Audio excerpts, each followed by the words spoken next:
Welcome back, Bimmer Bros. We are back and hopefully at a once a week upload schedule, but let's see. We've been super busy because guess what? We have the shop now. We've been talking about it for a little while and we're still in the process of getting everything together. There's a bunch of crap on the floor, but our tools are mostly where they need to be so we can get to work. We've taken on a lot of projects lately, so that's taken up all of our time, which is totally fine because we love helping the community with their projects. Each one of these is a community member.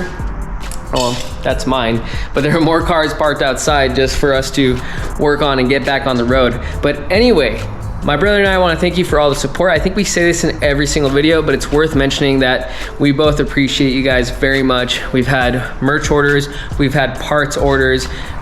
Everything on superbimmerbros.com helps keep this channel alive and helps keep the community alive because we offer stuff that you guys want. And you know, not just want, but need for your projects. So today we're doing E12 stuff, which is really exciting because we can work at night and it's not super dim in here. However, we do want to upgrade these lights. They're like old halogens, they're kind of dim. Let's move on. Right, so we're doing injector stuff. So last I mentioned in the last E12 video, the injectors seem like they need a little help. They feel like they might be clogged. It's exhibiting like weird misfire symptoms, even though we tested compression, all the compression is good. So at this point, what we're doing is we're gonna take the injectors out. What I've done so far, with the help of Christian and Kevin, if you are watching this, thank you for helping me take this apart.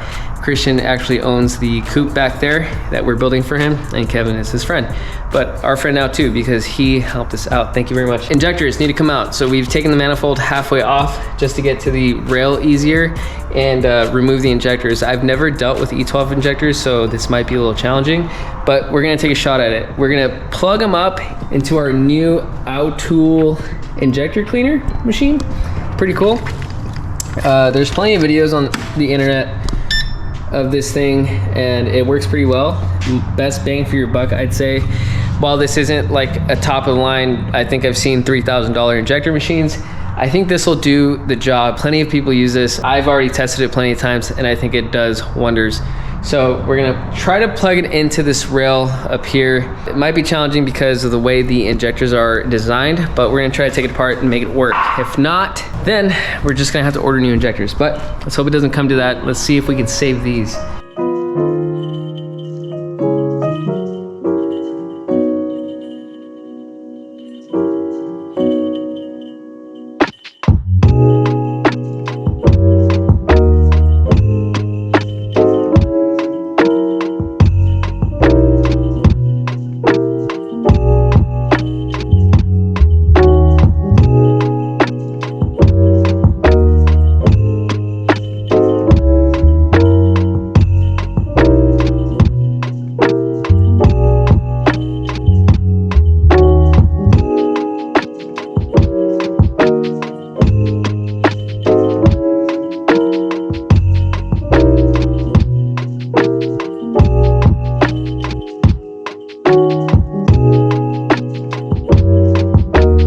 All right guys, here we are, we're fully loaded, ready to test.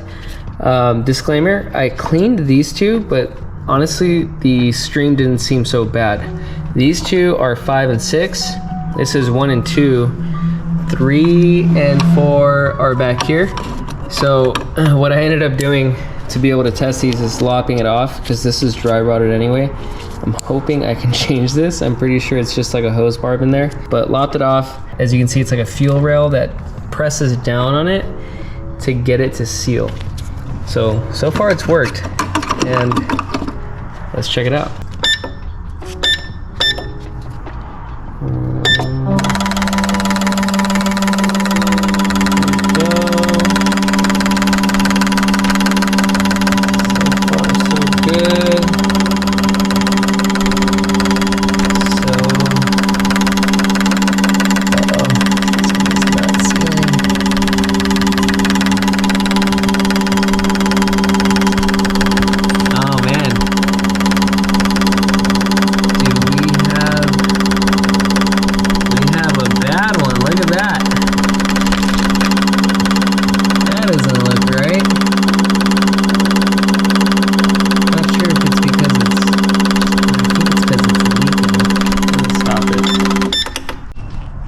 Take two.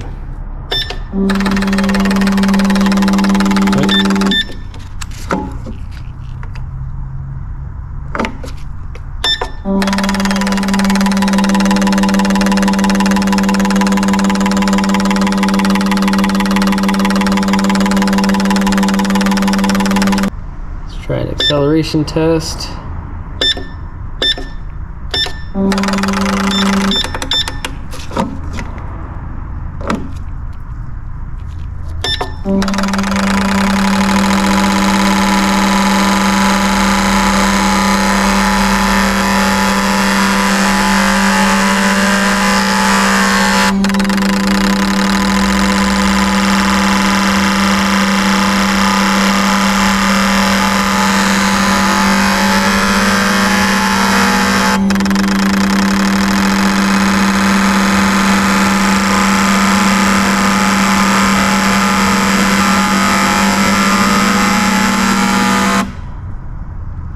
Two 23 milliliters. I don't know. The injectors look good. I'm gonna go ahead and clean them up. It's 5 and 6, and then put them back in the car. Let's see if the cleaning does anything. I think it will. It's gonna get rid of a lot of the deposits in there. I have sea foam in the ultrasonic cleaner, so that should clear it up. These are looking good, guys. I'm not sure what's going on with the car at this point, but we're gonna clean them up and put them back in and then see how it goes. It's the next day, guys, and I gotta tell you that these injectors are a pain in the butt, but let me tell you that they actually work very well. Nothing is wrong with any of them. All of them hold pressure, and all of them are relatively leak-free, other than the one that you saw in the test. It was leaking from the top, not from the bottom. But they're all spraying fine. That's the good part. The bad part is a lot of the hoses that are attached to it, as you can see here, are dry rotted. If you're familiar with the E12 injectors, they have a hose attached to it that then attaches to the rail. A lot of complicated parts for no reason, right? So what we're at now is replacing the hoses, and it should look like this. This is a replaced hose. It's a high pressure fuel line cut to about 2.5 inches. You have to cut them off the hose barb and then pull the little remnants out and then push the new hose on. It's easier said than done, to be honest with you. It's really a pain, but you gotta do it. If you love these cars, you will do it. So quick tip, use a razor blade to cut a seam down the middle, pry it out with a hook tool, and it's gonna take you at least 10 minutes each one. So have a good hour on your hands to do this project.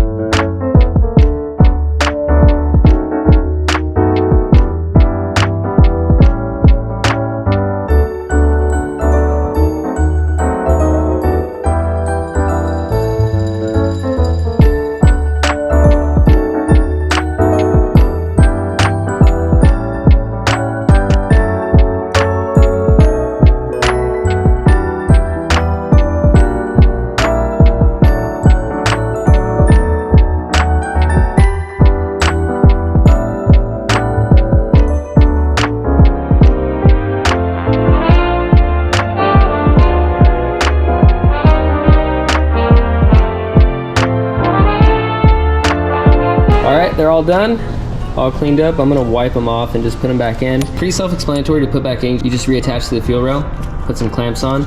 I'm gonna try some dog ear clamps right here, because I just like dog ear clamps instead of the hose clamps. But we'll see if I can fit the pliers in there.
Now, why does it sound so good? I changed the catalytic converter.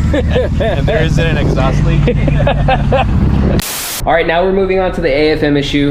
And I've asked my brother, the brains of the entire operation, that Those are lies. that is Super Bimmer Bros. I asked him, can you figure out how, as accurately as possible, replicate spring tension from this one on this one, because what we found is that the AFM that's equipped on the E12 currently, the spring is super tight. I swear it's like a slingshot. You can't even, I mean, you can feel it. I mean, you can push it in, but you can feel the difference between the two. So I asked my brother, hey, what is the best way to replicate spring tension between the two? So we're figuring that out now. Any ideas? I'm trying to brainstorm like things right now, and one of the things that comes to mind is actual travel. Like, you know, how much of this is traveling? I'm thinking even like using a traveling, what do you call it? A traveling piston gauge, but that doesn't measure tension. And so I'm looking at the spring inside. It looks like a clock spring. And I know that you already know what you're supposed to do, but it may take me a little bit longer to figure this out. Because the whole idea here is to replicate the tension. And so we need to measure how many pounds this spring is pushing. Okay, so and it has to be the same amount of like tension. Otherwise, the AFM is not going to open or close with the same air pressure. And this is exactly the same issue I was having, guys, is that when I was trying to hit full throttle, like off camera, of course, when I was trying to hit full throttle on the E12, it was super sluggish. And it had like a unburnt fuel smell. It could be either running rich or lean. But that's been the issue. And now I'm starting to theorize what's been happening is that no matter how much of a vacuum the engine is trying to produce, it's not opening the barn door because the spring pressure is so tight. So it's not reading the accurate level of airflow. So, I mean, if we can swap this over to a later AFM, I would, but at this point, I only have the one early style AFM. Are we going to transfer this spring from this unit to this unit? Maybe not, because I think it's different terminals. As you can see on the E12 unit, it's a lot more blades than the later Motronic unit. And so as you guys probably already know, here at Super Bimmer Brothers, it's not always coming up with the off-the-shelf solution. Eventually, these parts are going to be so rare that we need to come up with solutions that are practical and also, efficient in the long run. So I don't know what my brother's thinking, and I'm fresh out of my day job, and I literally caught him right out of the way. I drove in. We're gonna cut into what we have in mind right now. Idea one is your idea. So what's idea one? Actually, it wasn't my idea. I was brainstorming through this solution, and my brother already had something in mind that had to do with weight. And of course, as you already know, the AFM is regulated by that spring, and we don't know what the value of the spring tension is on that. But we'll go with his solution first, and then I'll give my take, which actually was segue from what he was saying. Okay, so in really simple terms, that's the only way I can think. So I'm thinking weight, right? So if we max out the spring tension in this barn door here, max it out to where it bottoms out all the way in, or at least as far as it can go, that takes a specific amount of weight to do that. Obviously, if you max the spring out with one weight and try to put it in here, it's not gonna do it because this spring is much tighter. So then we relieve the spring tension. We relieve the spring tension until it matches the, the give of the other spring. So that's my very simple approach to doing this. I'm about to take out my transcripts from high school and show you my physics grade. F. And if train A traveled at 5 in the morning. Yeah. How many AFMs do you break? How many AFMs? So my idea on this was very similar to yours. Now, what I was thinking is actually not maxing out the actual barn door, but calibratedly apply one weight that will make it move, and perhaps not even bottoming it out, and then placing it here until it travels the same distance that makes this one travel. One of the flaws, I want to say flaws of bottoming it out is that, heck, 5 pounds can bottom it out, but also 6 pounds. But if we use one single weight that will make it travel maybe halfway until it reaches a threshold, then we can measure the travel between the actual ridge of the opening and then the travel, and we should like be able to marker or something. yeah, right? then we should be able to replicate it on this side until we can adjust that spring to such calibration. Super Bimmer Brothers. All right, so pause the video, vote down below which one you think is gonna work. I think my brother has a good point. Or we can just put this in the trash and go back. Yeah. Or convert the entire engine to Motronic 1.3. I keep saying drop an F50. Yeah, I don't know where we would find one. That's mine. Yeah, except that's his. That's going in his E30. Okay, so let's do it. You know they have. All right, guys. So we did some math, and according to my calculations, because I went to scientific school, it requires 144 grams of tensile weight to push back on this progressive spring inside our AFM. And that's space grade tape and space grade string. Yeah, so NASA actually recommends that you use that kind of tape on these kind of tests. In fact, most astronauts that go to NASA school, They take that with them. They take that with them. Yes. That's what Apollo 13 was like saved by. Anyways, so we did some backwoods science here, and here's what we got. So at 130, as I speculated, 144 grams, we're looking at an opening measuring, and this is of course relative because temperature, heat, humidity, yeah, and of course the gunk that's stuck in that AFM. Yeah, it's dirty. It's dirty. It's dirty. And so we're looking at an opening, and I'm actually have to face it this way because there you go. So we have 2 inches and close to 7/8. So we don't have to go into hundreds, thousands. All we have to do is take this measurement and compare it to our, the next AFM.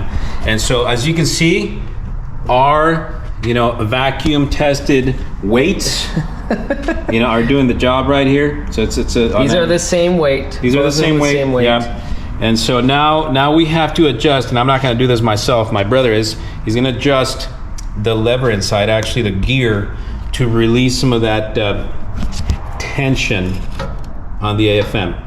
By no means, guys, are we saying that this is the exact way to adjust or calibrate your AFM. All we're doing is copying a setting from one to another. We're not guaranteeing anything that this is going to cure your issue or anything like that. And by far, I want to interrupt, there are more sophisticated tools to use out there.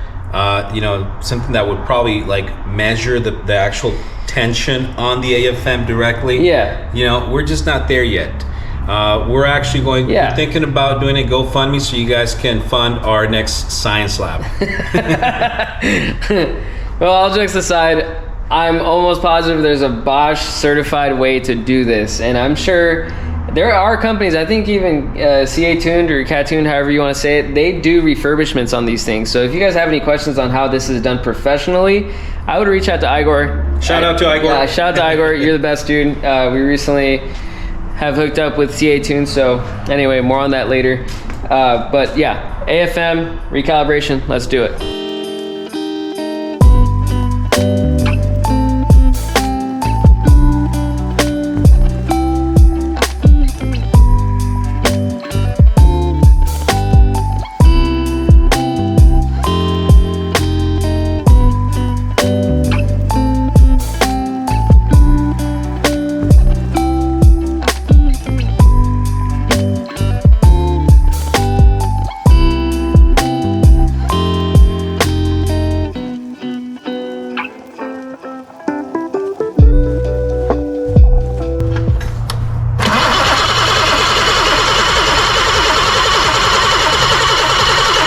Why is this all wet? Oh no, it's just the silicone sealing it. Oh, the AFM's unplugged. No way. You plug it in? I did this.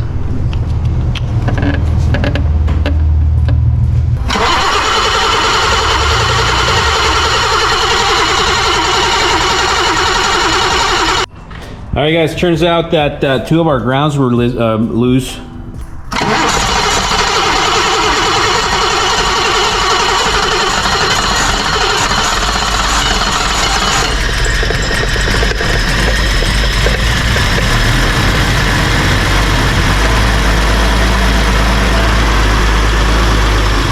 This is where like American muscle, you know, meets BMW.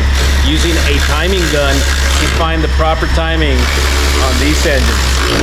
Because they're still controlled by the rotor, guys. So it's a very archaic at this point, an archaic design. Let's test drive it.